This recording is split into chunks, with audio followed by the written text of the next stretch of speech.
Death note एक Japanese anime है जो साल 2006 में रिलीज़ हुआ था। इसमें टोटल 37 एपिसोड्स थे।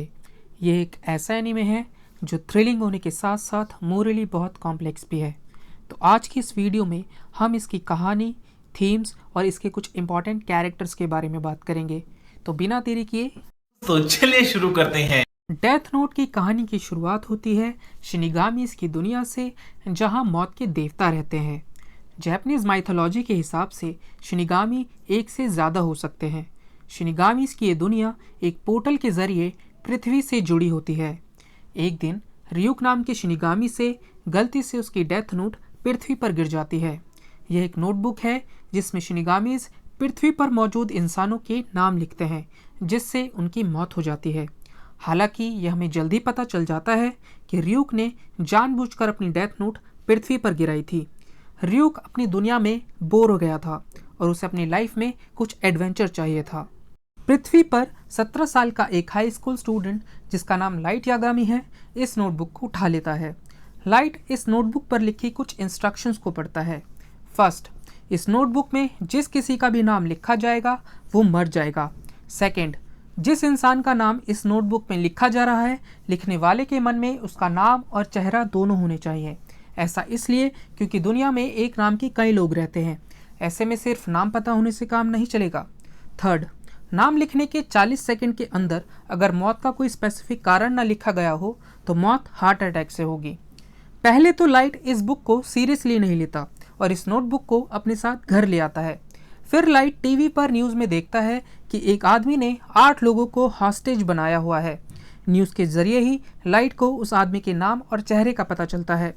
लाइट इस नोटबुक को टेस्ट करने के लिए उस आदमी का नाम इस नोटबुक में लिख देता है और फिर वेट करता है।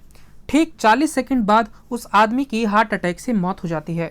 लाइट को इस बात पर यकीन नहीं होता। उसे लगता है कि यह सिर्फ महज एक इत्तेफाक है।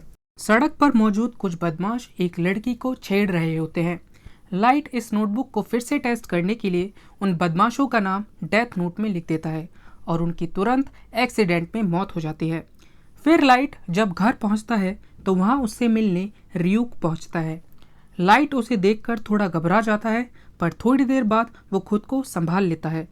रियुक लाइट को बताता है क्योंकि रियुक से डेथ नोट गिर गई थी और लाइट ने उसे उठा लिया, इसलिए अब ये डेथ नोट लाइट की ही है। इसके अलावा रियुक डेथ नोट के कुछ और रूल समझाता है। फर्स्ट, अगर लाइट इस डेथ नोट को किसी दूसरे इंसान को दे देता है तो लाइट की इस नोटबुक से जुड़ी सारी यादें मिट जाएंगी। सेकंड, डेथ नोट का इस्तेमाल करने वाले इंसान को ना ही स्वर्ग मिलता है ना ही नर्क, यानी उसे मोक्ष नहीं मिल पाता। थर्ड, रियुक को केवल लाइट ही देख और सुन सकता है। धीरे धीरे लाइट और भी क्रिमिनल्स के नाम डेथ नोट में लिखकर उन्हें मारने लगता है। उसे लगता है कि वो दुनिया को क्राइम फ्री बनाने में मदद कर रहा है। ना रहेंगे क्रिमिनल्स, ना रहेगा क्राइम। जैपनीज एक्सेंट में अगर किलर बोला जाए तो वो कुछ कुछ कीरा जैसा साउंड करेगा। लोग इस अनजाने हत्यारे को कीरा कहकर पुकारने लगते हैं। लाइट को भी ये नाम पसंद आता है। वहीं दूसरी तरफ पुलिस और इंटरपोल कैदियों की हार्ट अटैक से हो रही अचानक मौतों से परेशान है। कीरा जल्द ही इंटरपोल की नज़र में आ जाता है। इंटरपोल जल्द से जल्द कीरा को पकड़ना चाहते हैं। कीरा को पकड़ने की जिम्मेदारी एल नाम के एक डिटेक्टिव को दी जाती है। एल एक जीनियस है।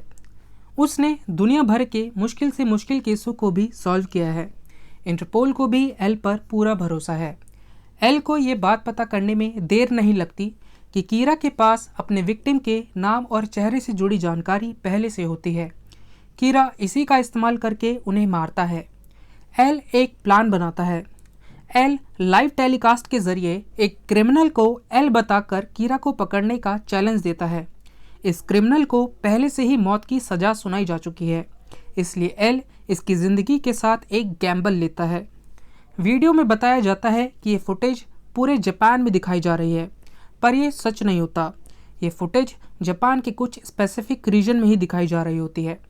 अगर कीरा रिएक्ट करता है और क्रिमिनल मारा जाता है तो उन्हें पता चल जाएगा कि किस रीजन में दिखाई गई फुटेज से कीरा का रिएक्शन आया है। लाइट इस लाइव टेलीकास्ट को देखकर ईगो में आ जाता है और इस क्रिमिनल का नाम डेथ नोट में लिख देता है और ठीक 40 सेकंड बाद बाकी क्रिमिनल्स की तरह इसकी भी हार्ट अटैक से मौत हो जाती है। एल को कीरा की लोकेशन का अंदाज़ा हो जाता है और एल फिर से कीरा को पकड़ने का चैलेंज देता है। लाइट भी एल के चैलेंज को एक्सेप्ट करता है और इस तरह एल और लाइट के बीच इंटेंस माइंड गेम्स और साइकोलॉजिकल बैटल्स की शुरुआत होती है, जो आगे शो में देखने में बहुत मज़ा आता है। हर एपिसोड के साथ आपकी टेंशन बढ़ती जाती है और ये शो पूरी तरह से आपको अपने से बांधे रखता है। तो अब हम बात करेंगे इस शो की कुछ इंपॉर्टेंट थीम्स के बारे में। First, power. डेथ नोट एक सुपरनैचुरल नोटबुक है जो अपने विल्डर को किसी का नाम लिखकर उसे मारने की एबिलिटी देती है। ये इमेंस पावर अपने विल्डर को मौत का देवता बनने की शक्ति देती है। डेथ नोट हमें बताता है कि कैसे एक इंडिविजुअल पावर को हैंडल करता है और कैसे ये पावर उसकी मानसिकता को प्रभावित करती है और अपने पर्सनल गेन के लिए इसका मिसयूज करने का लालच देती है। Second, morality. Death note morality से जुड़े गंभीर सवाल पूछता है। शो की शुरुआत में लाइट यागामी खुद को एक विजिलेंटे के रूप में देखता है जो अपराधियों से दुनिया को मुक्त करना चाहता है, पर जैसे जैसे वो डेथ नोट का इस्तेमाल करता जाता है वो खुद ही मोरली करप्ट होने लगता है एंड इवेंचुअली खुद ही एक शातिर क्रिमिनल बन जाता है। Third, justice. जस्टिस का कॉन्सेप्ट डेथ नोट का केंद्र है। लाइट को लगता है कि जो अपराधी लीगल कॉन्सिक्वेंसेस से बच जाते हैं उन्हें वो पनिश करके न्याय कर रहा है। हालांकि जैसे जैसे कहानी आगे बढ़ती है लाइट की न्याय की परिभाषा बहुत ही स्वार्थी होती जाती है। इससे ये सवाल उठता है कि न्याय करने का अधिकार आखिर किसके पास है? क्या खुद ही जज, ज्यूरी और एग्जीक्यूशनर बनना सही है? अब हम बात करेंगे इस शो के कुछ इंपॉर्टेंट कैरेक्टर्स के बारे में। First, light Yagami. शो की शुरुआत में लाइट को एक आइडियलिस्टिक जीनियस के रूप में पोर्ट्रे किया जाता है जो दुनिया को क्रिमिनल से मुक्त करना चाहता है, पर डेथ नोट के आने के चलते वो मोरली करप्ट होने लगता है एंड इवेंचुअली खुद ही एक शातिर क्रिमिनल बन जाता है। Second, L. एल एक बहुत ही ब्रिलियंट डिटेक्टिव है। एल को उसके एसेंट्रिक बिहेवियर और अनकन्वेंशनल मेथड्स के लिए जाना जाता है। उसने दुनिया भर के कई सारे मुश्किल केसों को भी सॉल्व किया है और अब उसका मकसद लाइट AKA कीरा को पकड़ना है। थर्ड, रियूक। रियूक एक शिनिगामी है जो अपनी लाइफ से बोर होकर अपनी डेथ नोट को पृथ्वी पर गिरा देता है। आगे जाकर वो लाइट का कंपेनियन बन जाता है और लाइट के एक्शंस को ऑब्जर्व करता है। जिस तरह लाइट डेथ नोट का इस्तेमाल करता है उसे देखकर रियूक काफ़ी एंटरटेन होता है। कुल मिलाकर कहा जाए तो डेथ नोट एक टाइमलेस एनिमे है। भले ये शो साल 2006 में आया पर आज भी इस शो की रेलेवेंस बनी हुई है। ये शो आपको जस्टिस और मोरालिटी से जुड़े गंभीर सवाल पूछने पर मजबूर कर देता है। भले ही आप लाइट को एक हीरो के रूप में देखें या विलन के रूप में, ये शो आपको उसके एक्शन पर भी सवाल उठाने पर मजबूर कर देता है। तो आज की ये वीडियो अगर आपको पसंद आई हो तो वीडियो को लाइक कर देना, चैनल को सब्सक्राइब कर देना। फिर मिलते हैं आपसे अगली वीडियो में। बाय।